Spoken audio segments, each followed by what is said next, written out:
Friends ఈ వీడియోలో వచ్చేసి మనం C++లో లాజికల్ ఆపరేటర్స్ గురించి తెలుసుకుందాం. ఇప్పుడు మన ప్రీవియస్ వీడియోలో కంపారిజన్ ఆపరేటర్స్ గురించి తెలుసుకున్నాం కదా. సో కంపారిజన్ ఆపరేటర్స్ ఏం చేస్తుంది, రెండు వాల్యూస్ ని కంపేర్ చేసి అది మనకి ట్రూవా ఫాల్స్ అన్నది మనకి అవుట్పుట్ అయితే ఇస్తుంది. సో ట్రూ అయితే 1 వస్తుంది, ఫాల్స్ అయితే 0 వస్తుంది కదా. సేమ్ మనకి లాజికల్ ఆపరేటర్స్ లో కూడా అదే అయితే వర్క్ అవుద్ది. కాకపోతే ఇక్కడ మనకి లాజిక్ అనేది కొద్దిగా డిఫరెంట్ అయితే ఉంటుంది అనమాట.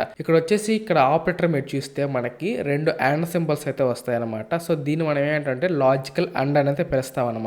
అంటే మనం రెండు వాల్యూస్ అయితే చెక్ చేస్తాం అనమాట. ఇక్కడ వచ్చేసి ఆ రెండు కూడా ట్రూ అయితేనే మనకైతే అవుట్పుట్ అనేది ట్రూ వస్తుంది అనమాట, లేదంటే మనకి ఫాల్స్ వచ్చేస్తుంది అనమాట. దానికి ఎగ్జాంపుల్ మీరు చూడొచ్చు, x<5 అండ్ x<10. అంటే ఇప్పుడు ఏమవ్వాలి, రెండు ట్రూ అయితేనే మనకి అవుట్పుట్ 1 వస్తుంది అనమాట. అంటే ఇప్పుడు x లో 3 ఉంది అనుకోండి, అప్పుడు ఏమవుద్ది, 5 కంటే x తక్కువ అవుతుంది. ఇప్పుడు 3 ఉంది కాబట్టి 10 కంటే 3 తక్కువ అవుతుంది. అప్పుడు రెండు ట్రూ కదా, మనకు అవుట్పుట్ 1 వస్తుంది. లేదు ఇక్కడ వచ్చేసి 6 ఉంది అనుకోండి x లో, ఇప్పుడు 5 కంటే 6 అన్నది తక్కువ కాదు, ఇది ఫాల్స్.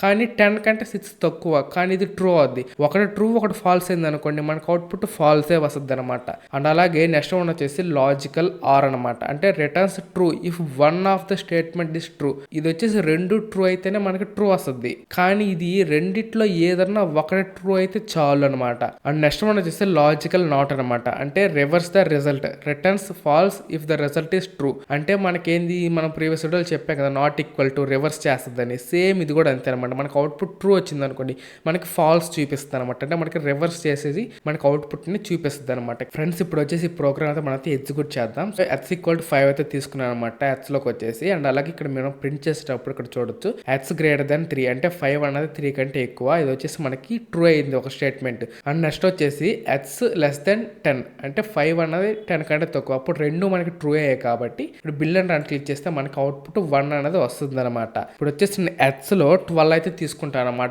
ఇప్పుడు ఏమవుద్దంటే x లో ఒక 12 వచ్చింది కాబట్టి 12>3 అన్నది ట్రూ అయింది. అలాగే ఇప్పుడు వచ్చేసి ఏమంది, 12<10 అనేది రాంగ్ అనమాట, అంటే ఫాల్స్ అనమాట. ఇప్పుడు మనకి ఒకటి ట్రూ ఒకటి ఫాల్స్ అయినా కూడా మనకి ఏమవుద్ది, ఫాల్సే వస్తుంది అనమాట. ఇప్పుడు దీన్ని బిల్ అండ్ రన్ క్లిక్ చేద్దాం. సో మనకి అవుట్పుట్ 0 వస్తుంది, అంటే ఫాల్స్ అని అర్థం అనమాట. అండ్ నెక్స్ట్ వన్ వచ్చేసి లాజికల్ ఆర్ అనమాట. సో లాజికల్ ఆర్ అంటే ఏంటంటే రెండిట్లో కూడా ఒకటి ట్రూ అయినా సరే ట్రూ అయిపోద్ది అనమాట. ఇందాక దాంట్లో మనకి రెండు ట్రూ అయితేనే ట్రూ వస్తుంది, రెండు ఫాల్స్ అయితే ఫాల్స్ వస్తుంది అనమాట. సేమ్ అదే వాల్యూ అయితే తీసుకున్నాను 12 అనేది. ఇప్పుడు దీన్ని బిల్ అని క్లిక్ చేస్తే మనకి 1 అయితే వచ్చేసామాట, ఎందుకంటే ట్రూ అయింది కాబట్టి ఒకటి. సో ఇదన్నమాట ఫ్రెండ్స్ ఈ వీడియో వచ్చేసి. సో వీడియో అనిపించేదాన్ని కింద కామెంట్ చేయండి. వీడియో నచ్చితే లైక్ చేసి మీ ఫ్రెండ్స్ కూడా ఈ వీడియో అయితే షేర్ చేయండి. అలాగే మీరు కనుక మన ఛానల్ కింద వరకు సబ్స్క్రైబ్ అవ్వకుంటే వెంటనే మన ఛానల్ సబ్స్క్రైబ్ చేసుకుని పక్కన బెల్ ఐకాన్ క్లిక్ చేసి ఆల్లో పెట్టుకోండి. వీడియో పెట్టగానే మీకు అయితే నోటిఫికేషన్ వస్తుంది అనమాట. Thank you for watching. జై హింద్.